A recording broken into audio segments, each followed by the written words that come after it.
Hi all ಇವತ್ತು ಬಂದು ಕುಶನ್ಸು ಮತ್ತೆ ಹೆಡ್ ಬೋರ್ಡ್‌ನ ಮಾಡೋದಕ್ಕೆ ಬಂದಿದ್ದಾರೆ. ಆಲ್ರೆಡಿ ನಾವು ಆರ್ಡರ್ ಕೊಟ್ಟು ಒಂದು 10 ಡೇಸ್‌ನೇ ಆಗಿತ್ತು. ಕಲರ್ಸ್ ಎಲ್ಲ ಸೆಲೆಕ್ಟ್ ಮಾಡಿ, ಸೊ ಏನೇನೆಲ್ಲ ಬೇಕು ಹೆಡ್ ಬೋರ್ಡು, ಸ್ಕ್ರೀನು ಮತ್ತೆ ಕುಶನ್ಸು ಎಲ್ಲಾನು ಹೇಳಿ ಬಂದಿದ್ವಿ ಒಟ್ಟಿಗೆನೆ. ಆದ್ರೆ ನಾವು ಮಾಡಿದ ಮಿಸ್ಟೇಕ್ ಏನು ಅಂತ ಅಂದ್ರೆ ಇಂಟೀರಿಯರ್ ವರ್ಕ್ ಇನ್ನೂ ನಡೀತಾ ಇದೆ. ಸ್ವಲ್ಪ ಪೂರ್ತಿ ಕಂಪ್ಲೀಟ್ ಆದ್ಮೇಲೆ ನೀವು ಬಂದು ಮಾಡ್ಕೊಡಿ ಅಂತ ಹೇಳಿದ್ವಿ. ಸೊ ಹೌದು ಓಕೆ ಅಂತ ಹೇಳಿದ್ರು. ನಾವು ಅವ್ರು ಕಾಲ್ ಮಾಡ್ತಾರೆ ಅಂತ ವೇಟ್ ಮಾಡ್ತಿದ್ವಿ. ಅವ್ರು ನಾವೇ ಕಾಲ್ ಮಾಡಿ ಹೇಳ್ತೀವಿ ಅಂತ ವೇಟ್ ಮಾಡ್ತಿದ್ರಂತೆ.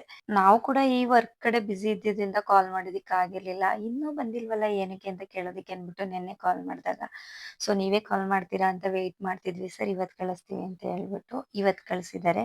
ಹಾಗೇನೆ ಹೆಡ್ ಬೋರ್ಡ್ ಜೊತೆಗೆ ಈ ವಾಲ್ ಪೇಪರ್ ಏನಿದೆ ಇದನ್ನು ಕೂಡ ಅವರಿಗೇನೆ ಆರ್ಡರ್ ಕೊಟ್ಟಿದ್ವಿ. ಸೊ ಫೈನಲಿ ಕುಶನ್ಸ್ ಮತ್ತೆ ಹೆಡ್ ಬೋರ್ಡ್ ವರ್ಕ್ ಕಂಪ್ಲೀಟ್ ಆಯ್ತು.